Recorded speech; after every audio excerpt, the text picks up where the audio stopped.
नमस्कार। आकाशवाणी जयपुर अजमेर से प्रस्तुत हैं प्रादेशिक समाचार।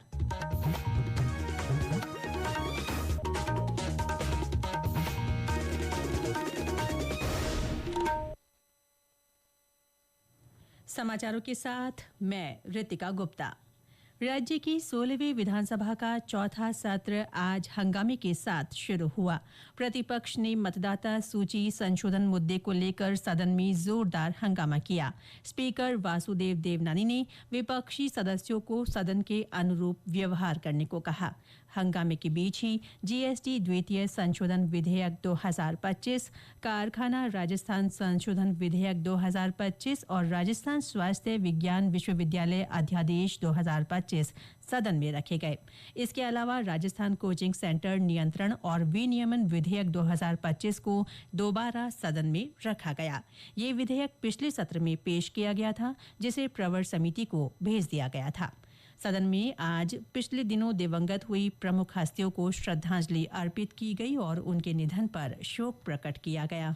इनके अलावा पहलगाम हमले, अहमदाबाद की विमान दुर्घटना, उत्तराखंड में बादल फटने, हिमाचल प्रदेश और जम्मू कश्मीर में बारिश और भूस्खलन के कारण हुए हादसों के मृतकों को भी श्रद्धांजलि दी गई। इसके बाद सदन की कार्यवाही बुधवार तक के लिए स्थगित कर दी गई। प्रधानमंत्री नरेंद्र मोदी ने कहा है कि आतंकवाद पर दोहरे मापदंड अस्वीकार्य हैं। तियानजिन में एससीओ शिखर सम्मेलन में अपने वक्तव्य में श्री मोदी ने आतंकवाद को मानवता के लिए बड़ी चुनौती बताते हुए कहा कि आतंकवाद के सभी रूपों की निंदा की जानी चाहिए। प्रधानमंत्री ने पहलगाम आतंकवादी हमले के बाद भारत के साथ एकजुटता दिखाने वाले देशों का आभार व्यक्त किया।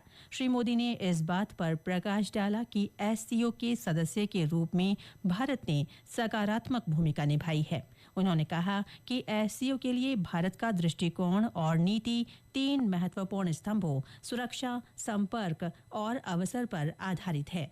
प्रधानमंत्री मोदी ने एससीओ शिखर सम्मेलन के दौरान रूसी राष्ट्रपति व्लादिमीर पुतिन और चीनी राष्ट्रपति शी जिनपिंग के साथ विचारों का आदान प्रदान भी किया। लोकसभा अध्यक्ष ओम बिरला कोटा संसदीय क्षेत्र के दौरे पर हैं। वे आज विभिन्न सामाजिक और धार्मिक कार्यक्रमों में शिरकत करेंगे। श्री बिरला कैंप कार्यालय में क्षेत्रवासियों से मुलाकात कर उनकी समस्याएं भी सुनेंगे। उनका सोगरिया में गणेश महोत्सव आरती में भी शामिल होने का कार्यक्रम है। राज्यपाल हरिभाऊ बागड़े आज जैसलमेर के दौरे पर रहेंगे। श्री बागड़े रामदेवरा में चल रहे रामदेव नेत्र कुंभ का दौरा करेंगे। इसके बाद श्री बागड़े का लोक देवता बाबा रामदेव मंदिर के दर्शन कर पूजा अर्चना का कार्यक्रम है। प्रदेश के अधिकांश स्थानों पर हल्की से मध्यम और कहीं कहीं भारी से अति भारी बारिश दर्ज की गई है। मौसम विभाग के अनुसार पिछले 24 घंटों में सबसे ज्यादा 21 सेंटीमीटर बरसात जोधपुर के चामू में रिकॉर्ड हुई। असनावर में 16, डूंगरगढ़ में 15, छोटी सादड़ी में 14, जालौर और झालरापाटन में 13, टोडा भीम और जोधपुर तहसील में 11, बुहाना और मलसीसर में 10 सेंटीमीटर बारिश हुई। राजधानी जयपुर में आज सुबह से ही रुक रुक कर हल्की से मध्यम बारिश का दौर जारी है। सवाई माधोपुर में भी सुबह से बरसात हो रही है। इससे नदी नालों में पानी की आवक बढ़ गई है। अजमेर के आना सागर और वरुण सागर झील में भी लगातार पानी आ रहा है। तेज बरसात के मद्देनजर कोटपुतली, बहरोड, जोधपुर, झुंझुनू और टोंक जिलों के स्कूलों में आज विद्यार्थियों का अवकाश घोषित किया गया है। मौसम विभाग ने आज 27 जिलों में भारी बारिश का अलर्ट जारी किया है। सितंबर का पहला सप्ताह भी भारी बारिश वाला रहने की संभावना है। खासकर पूर्वी राजस्थान के अलवर, भरतपुर, झुंझुनू, सीकर और जयपुर में सामान्य से अधिक बारिश हो सकती है। देश के ग्रामीण क्षेत्रों में बालिकाओं की शिक्षा के लिए सामुदायिक और सरकारी संसाधन जुटाने के लिए समर्पित भारत के एक स्वयंसेवी संस्थान को 2025 के रमन मैग्सेसे पुरस्कार के लिए नामित किया गया है। The foundation to educate girls globally नाम के इस संगठन की स्थापना सामाजिक कार्यकर्ता सफीना हुसैन ने 2007 में राजस्थान में की थी।